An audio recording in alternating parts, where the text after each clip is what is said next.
It was late in the afternoon when everything changed. I was organizing my bedroom, lost in the simple rhythm of cleaning, when I heard the door creak open behind me. I spun around, and there stood Marcus, frozen in the doorway, his eyes fixed on what I was holding. My heart stopped cold. How could I possibly explain this? The object in my hands was far from innocent. It was a large, brightly colored intimate toy, the kind no reasonable person could overlook in polite conversation. I had pulled it from the drawer only to dust behind the cabinet, not thinking twice about it. I was certain I had locked the door. Before I unfold the rest of this night, take a second to hit like and subscribe. It really does help more than you know. And if you're drawn into stories like this, I want you here for every one of them. Also tell me in the comments, where are you watching from? Are you in a small town where the evenings fall slow and gentle, or in a city where the lights never quite go dark? Marcus was my 23-year-old Stepson. He wasn't supposed to be home yet. He worked at a craft brewery downtown and usually hung out with his buddies well into the evening after his shifts. But there he stood, tall and lean, his dark hair falling into those striking blue eyes that sparkled with amusement. "What exactly is that?" he asked, his voice dancing somewhere between genuine curiosity and playful teasing. My face burned with embarrassment. I dropped the thing like it had scorched my fingers and grabbed the nearest object, a decorative pillow from the bed, pressing it over the toy to hide it from view. "That's none of your business," I stammered, feeling my throat tighten. But he didn't look away. Instead, he leaned casually against the doorframe, his curiosity only growing stronger. "You really don't need to be embarrassed," he said with a soft laugh. "Trust me, I've been around." I had never experienced anything quite like this before. I wanted nothing more than to disappear through the floor.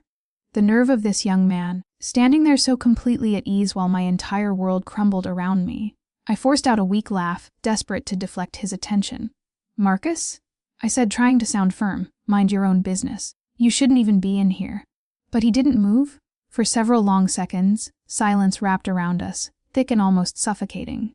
He wasn't looking at the pillow anymore. He was looking at me, and his gaze was different now, stripped of its usual casual humor. This look lingered too long, cut too deep. It was as if he had peeled back a layer of who he thought I was and discovered someone entirely different underneath. A strange sensation washed over me, a flicker of warmth blooming deep in my chest, followed immediately by a sharp sting of guilt. This was wrong. This was absolutely, unequivocally wrong. I was his stepmother. I was married to his father. I broke the silence first. Marcus simply shrugged, raising his hands in mock surrender.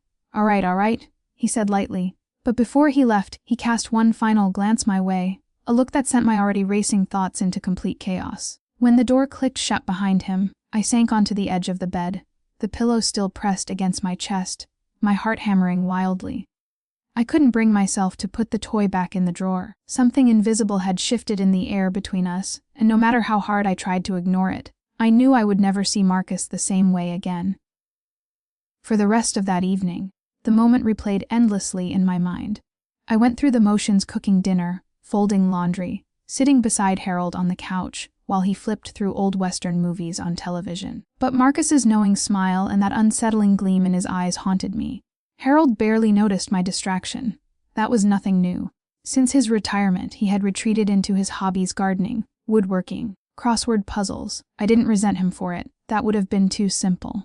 But sometimes I felt less like a wife and more like a live-in housekeeper. I caught a glimpse of Marcus's shadow as he passed through the hallway toward his room.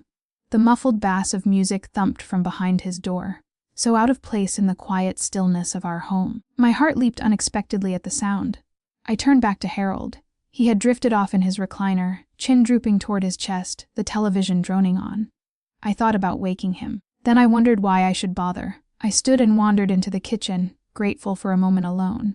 But my solitude didn't last long.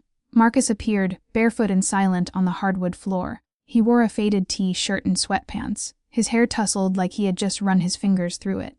"Hey," he said casually, opening the refrigerator and grabbing a bottle of water. "You're up late. I could say the same about you," I replied, keeping my tone light. He smiled, leaning against the counter. "Just unwinding. It's not always easy being under this roof, you know." His comment caught me off guard. "What do you mean?" He shrugged, but something serious flickered behind his eyes. "Nothing, really. Just being back here again. Sometimes I feel like I don't belong anymore." Despite everything, I felt a genuine pang of concern for him. "It's only temporary, Marcus. You'll figure things out. You're smart and capable. You'll land on your feet. Thanks, Vivian, he said, his voice softer now. I appreciate that. For a moment, we stood in silence. The kitchen seemed to shrink around us, the space between us narrowing even though neither of us moved. His eyes lingered on mine, and I felt that same flicker of warmth rise in my chest again. I cleared my throat and busied myself wiping down the counter, desperate to break whatever spell was threatening to take hold. But Marcus wasn't finished. About earlier, he started, his tone turning playful again. You really don't have to be embarrassed. We're all human, right? My hand froze mid-wipe. I turned to face him, fighting to keep my composure. Marcus, let's not talk about that, all right? It was an accident. It's not worth bringing up again. Okay, he said, raising his hands in surrender. But there was a teasing edge to his smile that made my stomach flip. He walked past me then, close enough that I caught a faint trace of his cologne. I didn't turn around, but I could feel his presence lingering behind me for just a moment before he finally left the kitchen. That night, as I lay in bed beside Harold, my mind raced. What was happening to me, to us, to this house? I had always been able to maintain clear boundaries, lines that were never meant to be crossed. But Marcus had a way of bending those lines, even when he wasn't trying. And the worst part, I wasn't sure I wanted him to stop. The next morning, I tried to act normal. I made breakfast the way I always did. Eggs and toast for Harold, a smoothie for myself. Marcus was the last to wander into the kitchen, his hair still damp from the shower. He greeted Harold with a casual morning, and me with a warm smile that made my pulse quicken. The three of us sat at the table, silverware clinking, occasional snippets of conversation filling the air. But underneath it all, I could feel the tension. Every time Marcus's hand brushed mine as we passed the salt or refilled the coffee, it felt deliberate. I caught him watching me more than once, his gaze steady and unreadable. Harold, of course, noticed none of this. After breakfast, Marcus offered to help me clean up. Normally, he would have disappeared into his room or headed out with friends, so his offer caught me off guard. You don't have to, I said, stacking plates in the sink. I want to, he replied, already grabbing a dish towel. We worked in silence for a while, but the air between us felt charged. At one point, I reached for a glass at the same moment he did, and our hands collided. Neither of us pulled away immediately. You're different, he said quietly, his voice barely above a whisper. What do you mean? I asked, my throat suddenly dry. He hesitated, his eyes searching mine. I don't know. You just don't act like other women your age. I laughed nervously, stepping back to create some distance. Well, that's flattering, I suppose? It's not just that, he continued, his tone growing serious. You're real. You actually listen. You see people. The sincerity in his voice caught me off guard. I didn't know what to say, so I turned back to the dishes. But as I scrubbed, I felt his presence close behind me. My heart raced, and I hated how much I wanted him to stay right there. Before I could gather my thoughts, Harold's voice called from the living room. Vivian, where's my crossword book? The moment shattered, Marcus stepped back, giving me a small, knowing smile. I'll let you get back to him, he said, his voice light again. As he walked away, I felt a confusing mix of relief and longing. I knew I was playing with fire, but some part of me couldn't help reaching for the heat. That afternoon, I busied myself with errands, anything to keep my mind occupied. But when I returned home, I found Marcus sitting on the porch steps, staring out at the yard. He looked lost in thought, a far cry from the confident young man I was used to seeing. Hey, I said softly as I approached. He looked up, his face breaking into a small smile. Hey, everything all right? He hesitated before answering. Yeah, just thinking. About what? Life, I guess. Where I'm headed. Where I should be headed. I sat down beside him, keeping a safe distance but close enough to feel the warmth of his presence. You're young, Marcus. You don't have to have it all figured out yet. Maybe, he said, his gaze still fixed on the yard. Then, after a pause, he added, do you ever feel like you're meant for something different? Like you're trapped in the wrong story? His words hit closer to home than I cared to admit. I wanted to comfort him, to tell him everything would be okay. But the truth was, I didn't believe that myself. Instead, I placed a hand on his shoulder and squeezed gently. You're not trapped, I said, hoping he wouldn't notice the tremor in my voice. For a moment, he covered my hand with his, and the gesture felt impossibly intimate. I pulled away quickly, but the damage was done. Another line crossed, another boundary blurred, and I wasn't sure I had the strength to stop it anymore. That evening, the sky darkened with an approaching storm, and the air hung heavy, as though the world itself was waiting for something to happen. Harold had gone to bed early, as he often did, complaining about an aching shoulder. I had settled into the living room with a book, but I couldn't focus. The storm outside mirrored the one building within me, something restless, unpredictable, and dangerous. Marcus was in the kitchen. I could hear the faint clink of glass as he poured himself a drink. Moments later, he appeared in the doorway of the living room, holding 2 glasses of whiskey. "Want some company?" he asked, raising an eyebrow. I blinked, caught off guard. "I don't usually drink this late." "Well, maybe tonight's an exception," he said with a grin, handing me a glass without waiting for an answer. I hesitated but took it, the cool glass pressing against my palm. Marcus sank into the armchair across from me, stretching his legs out casually. The lamp beside me cast a warm glow across his face, highlighting the sharp angles of his jaw and the faint shadow of stubble on his chin. "What are you reading?" he asked, nodding toward the book in my lap. "Just something light," I replied, holding it up briefly. "Nothing exciting," he smirked. "I find that hard to believe." I laughed softly, taking a sip of the whiskey. It burned, but it was a welcome distraction from the tension that had been building all day. For a while, we sat in comfortable silence, the storm outside growing louder. But then he spoke again, his voice low. "Can I ask you something?" I glanced at him warily. "Depends on what it is." He swirled the liquid in his glass, his eyes fixed on it as though gathering his thoughts. "Do you ever feel stuck?" His question startled me. It was eerily similar to what he'd asked earlier on the porch, but now there was a different weight to it. "Sometimes," I admitted, my voice quieter than I intended. He looked up then, his eyes meeting mine. "You don't seem like someone who should be stuck. You're too alive for that." I felt my cheeks flush and I looked away, setting my glass down on the coffee table. "Marcus, you shouldn't say things like that." "Why not? It's true." His words hung in the air, thick with unspoken meaning. I stood abruptly, needing to put space between us. "I think it's time we called it a night," I said, avoiding his gaze. But before I could leave the room, the power went out. The sudden darkness was disorienting, and I froze mid-step. "Great," I muttered, my voice shaking. "It's just the storm," Marcus said, his tone calm. I heard him stamp, the soft shuffle of his feet on the carpet. "Hold on, I'll find a flashlight." I heard him move closer, the faint rustle of fabric as he passed me. Then his hand brushed against mine in the dark, and I sucked in a sharp breath. "Sorry," he murmured, but he didn't pull away. His hand lingered, warm against mine, and the air between us seemed to shift. I didn't move. I couldn't. My heart was pounding so loudly I was certain he could hear it. "Vivian," he said softly, his voice barely more than a whisper. I turned toward him, even though I couldn't see him in the dark.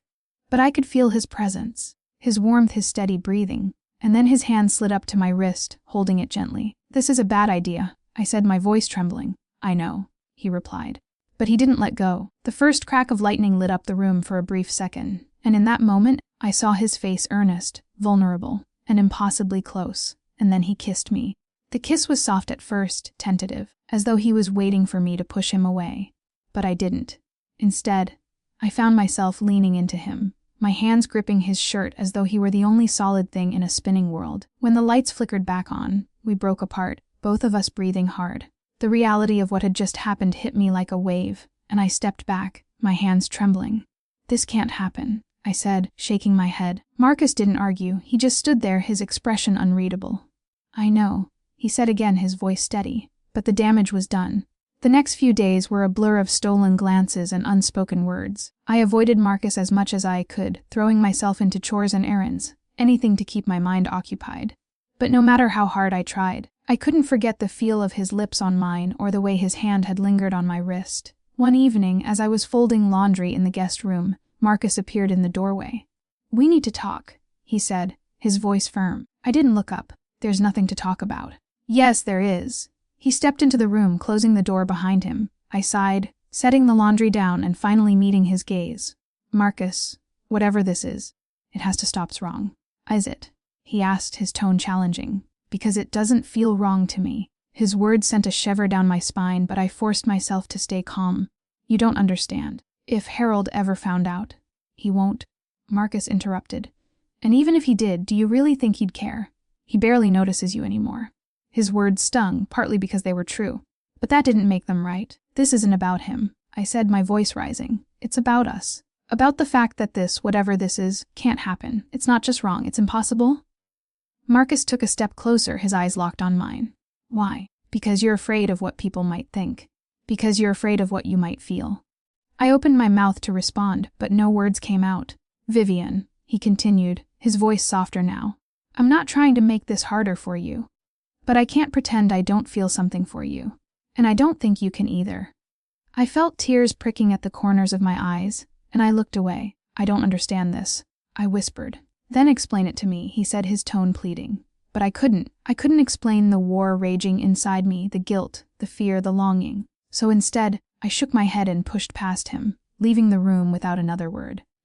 That night, I couldn't sleep. I lay in bed, staring at the ceiling, listening to the soft rhythm of Harold's breathing beside me. My mind was a whirlwind of thoughts and emotions, none of which I could untangle. At some point, I got up and went to the kitchen, hoping a glass of water would calm my nerves. But as I stepped into the hallway, I froze. Marcus's door was open, and he was standing there, leaning against the doorframe as though he'd been waiting for me. Can't sleep? He asked, his voice low. I shook my head, unable to find my voice. For a long moment, we just stared at each other, the silence between us heavy and charged. And then, without thinking, I turned and walked back to my room, closing the door behind me. But even as I lay back down, I knew this wasn't over. Whatever this was, this impossible, dangerous thing between us, it wasn't going away, and I wasn't sure I wanted it to. The next time it happened, there wasn't a storm to blame. There wasn't a flickering light to hide behind. This time, it was deliberate. It started in the laundry room, of all places. I was pulling warm towels from the dryer, the mundane rhythm of folding them offering some kind of escape. The house was quiet. Harold had gone to a friend's house to watch a game, and I thought I had the place to myself. Then I heard the soft creak of floorboards behind me. Always working, Marcus said, his voice light but laced with something I couldn't quite place. I didn't turn around. Someone has to. He laughed softly. Fair enough, but don't you ever get tired of it? Tired of taking care of everything? Taking care of everyone? When's the last time someone took care of you? His words cut through me like a blade. I turned then, clutching a folded towel against my chest like a shield. Marcus, I don't think this is a conversation we should be having. Why not? He asked, leaning casually against the doorframe. He looked so at ease, so unbothered. But his eyes told a different story. They were sharp, searching, impossibly focused on me. Because, I said, my voice faltering, it's not appropriate. Appropriate, he repeated as though testing the word. That's not the same as honest, though, is it? I wanted to argue, to shut him down before he could say anything else that would make this worse. But before I could, he stepped closer, closing the distance between us. You don't have to pretend with me, Vivian, he said softly. I see you. I see the way you carry this house, the way you keep everything together while everyone else just takes. Don't you think you deserve something for yourself? My throat tightened, and I shook my head, stepping back until I felt the edge of the counter against my hips. Marcus, whatever this is, it has to stop. He reached out then, his hand brushing against mine. It was such a small, simple gesture, but it felt like the ground beneath me was shifting. Tell me you don't feel it too, he said, his voice barely more than a whisper. I opened my mouth to respond, but no words came out. Because I couldn't tell him that. I couldn't lie to him. Or to myself. And then, just like that night in the living room, he kissed me. But this time, I didn't stop him. The days that followed were a blur of stolen moments and whispered secrets. We were careful, or at least we thought we were.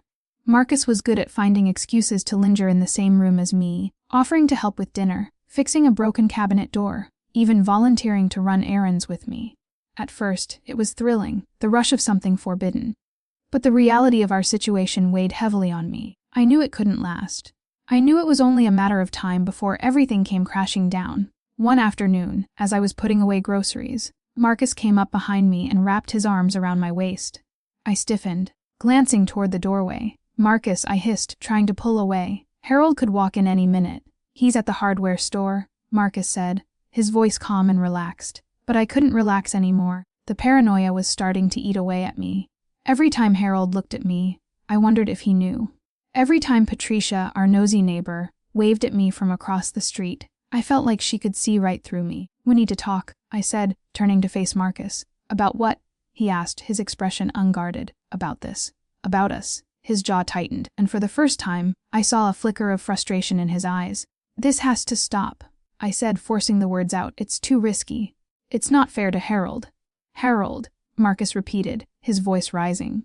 What about fair to you? Do you even hear yourself? You're so busy worrying about him that you don't even think about what you want. What I want doesn't matter, I snapped. That's exactly the problem, he shot back. You deserve to be happy, Vivian. You deserve to be with someone who actually sees you. His words hung in the air, heavy and unrelenting. I wanted to argue, to tell him he was wrong. But I couldn't, because deep down I knew he was right. The breaking point came a few weeks later. Harold had invited Patricia and her husband over for dinner, and I was doing my best to play the role of the perfect hostess. But Patricia's sharp eyes seemed to be on me all night, and I couldn't shake the feeling that she knew something. After dinner, as I was cleaning up in the kitchen, Patricia cornered me. You've been awfully distracted lately, she said, her tone casual but her eyes probing. Just busy, I replied forced a smile. You know how it is. She leaned in, slightly lowering her voice. Does Harold know? I froze, my heart pounding. Know what? She shrugged, her expression unreadable. Whatever's going on with you and Marcus. I felt like the ground had been ripped out from under me. I don't know what you're talking about, I said, my voice shaking. Patricia smiled, but it didn't reach her eyes. Just be careful, Vivian. Secrets have a way of coming out. That night, as I lay in bed, I couldn't stop replaying Patricia's words in my mind. I felt trapped, caught between two worlds that couldn't coexist. The next morning, Marcus found me in the garden, pulling weeds with more force than necessary. You're avoiding me, he said, his voice steady but tinged with frustration. I'm trying to protect us, I replied, not looking up. From this blowing up in our faces, I said, standing and wiping my hands on my jeans. Patricia knows, Marcus. She knows. He frowned, his expression darkening. How could she know? I don't know, but she does, I said, my voice rising. And if she tells Harold, she won't, he said firmly. You don't know that, I snapped. You don't understand how dangerous this is. Marcus grabbed my hand, his grip strong but not painful. What I understand is that I don't want to lose you. The raw emotion in his voice caught me off guard, and for a moment, I didn't know what to say. You won't, I said finally, my voice barely more than a whisper. But we have to be careful, for both our sakes. The days that followed were tense. Patricia didn't say anything to Harold, at least not that I knew of, but the weight of her suspicion hung over me like a cloud. Marcus tried to reassure me, but even he seemed more on edge than usual, and then one evening, Harold came home earlier than expected. I was in the laundry room with Marcus, the two of us standing closer than we should have been, when we heard the front door open. We sprang apart like guilty teenagers. Vivian. Harold called, his voice carrying through the house. In here, I replied, my voice steady despite the panic rising in my chest. Harold appeared in the doorway, his eyes sweeping over the room. For a moment, I thought he was going to say something, but then he just nodded. Dinner almost ready, he asked. Almost, I said quickly. He left without another word. But the look he gave me lingered long after he was gone. That night, I couldn't sleep. I kept replaying the moment in the laundry room, the way Harold's eyes had lingered on me just a second too long. I felt like I was standing on the edge of a cliff, and it was only a matter of time before everything came crashing down. And yet I couldn't bring myself to end it. Whatever this was between Marcus and me, it felt too big, too consuming, to simply walk away from. But deep down, I knew the storm wasn't over. It was just beginning. It started with Harold coming home unexpectedly early. But this time, it wasn't just the timing that caught me off guard. His face was tight, his expression unreadable, as he stepped into the house and set his briefcase down with a deliberate thud. Marcus, Harold called, his voice sharp enough to make my stomach drop. Marcus appeared in the hallway moments later, his casual demeanor contrasting Harold's obvious tension. What's up? He asked, leaning against the wall, hands in his pockets. Harold's eyes narrowed. We need to talk. Now. The tone in his voice left no room for argument. Marcus glanced at me briefly, concern flickering in his eyes, before following Harold into the living room. I stood frozen in the kitchen, my heart pounding. I couldn't hear their words at first, just the low rumble of Harold's voice and the occasional quieter responses from Marcus. But as their conversation escalated, the words became clear. I know what's been going on, Harold said, his voice like ice. What are you talking about? Marcus replied, his tone calm but guarded. Don't play dumb with me, Harold snapped. I've seen the way you look at her, the way she looks at you. Do you think I'm blind? My blood ran cold. He knew, or at least he suspected enough to confront Marcus. Harold, you're imagining things, Marcus said, his voice steadier than I thought possible. There's nothing going on. Don't lie to me, Harold roared, and the sound of something, a glass maybe, shattering followed. I couldn't stay hidden any longer. I stepped into the doorway, my hands trembling. Harold, stop. Both men turned to me, their expressions polar opposites. Harold's was a mix of anger and betrayal, while Marcus held something closer to defiance. "Vivian," Harold said, his voice quieter now but no less dangerous. "Tell me the truth. Is there something going on between you two?" I opened my mouth, but the words wouldn't come. My silence was answer enough. Harold laughed bitterly, running a hand through his thinning hair. "I knew it," he said, his voice cracking. I didn't want to believe it, but I knew. "Harold, please." I began, stepping closer. "Don't," he snapped, holding up a hand. "Don't try to explain it. There's nothing you can say that will make this okay." The room fell into a tense silence, broken only by the sound of the clock ticking on the wall. Finally, Harold turned to Marcus, his eyes blazing. "You're out," he said coldly. "Pack your things and leave tonight." Marcus stood his ground, his jaw tightening. "I'm not going anywhere." "Yes, you are," Harold shot back. "You're not going to stay under my roof and disrespect me like this." "I think you should calm down," Marcus said, his tone low but firm, which only made Harold angrier. He stepped closer to Marcus, his fists clenched at his sides. "Don't tell me to calm down, you little—" "Stop it!" I shouted, stepping between them. "Both of you, just stop." Harold turned to me, his eyes filled with hurt. "How could you, Vivian?" he asked, his voice breaking. "After everything I've done for you." "I didn't mean for this to happen," I said, tears streaming down my face. "I never wanted to hurt you." "Well, you did," he said bitterly, "and now I have to deal with the fact that my own wife and my son—" He broke off, shaking his head. "I can't even say it." Marcus reached for my hand, but I pulled away. I couldn't handle his touch. "Not now. Not with Harold watching. I think it's best if I leave," I said quietly. Harold stared at me, his face hardening. "You're not going anywhere," he said firmly. "This is my house. If anyone's leaving, it's him." "Harold," I began, but he cut me off. "No, I don't want to hear it," he said, his voice trembling with barely contained rage. "You've made your choice, Vivian, and now you're going to live with the consequences." Marcus left that night. He packed a bag without a word, his movements tense and mechanical. I followed him to the driveway, my heart breaking with every step. "I'm sorry," I whispered, tears streaming down my face. He turned to me, his expression softer than I expected. "This isn't over," he said, his voice steady. "You know that, right?" I nodded, but I didn't say anything, because as much as I wanted to believe him, I wasn't sure if it was true. As his car disappeared down the street, I felt an ache deep in my chest, a mix of guilt, loss, and something I couldn't quite name. The days that followed were unbearable. Harold barely spoke to me. His silence was more punishing than any words could have been. I threw myself into household tasks, desperate to keep busy, but nothing could distract me from the emptiness I felt. And then, a week later, the letter arrived. It was from Marcus. No return address. Just my name written in his familiar handwriting. I opened it with trembling hands, my heart pounding as I unfolded the paper. "Vivian, I know things are complicated right now, but I need you to know that I meant what I said. This isn't over. I don't care what anyone else thinks or says. I can't just walk away from you. I won't. When you're ready, I'll be waiting. If always." I read the letter 3 times, my hands shaking. Part of me wanted to tear it up, to burn it and pretend it never existed.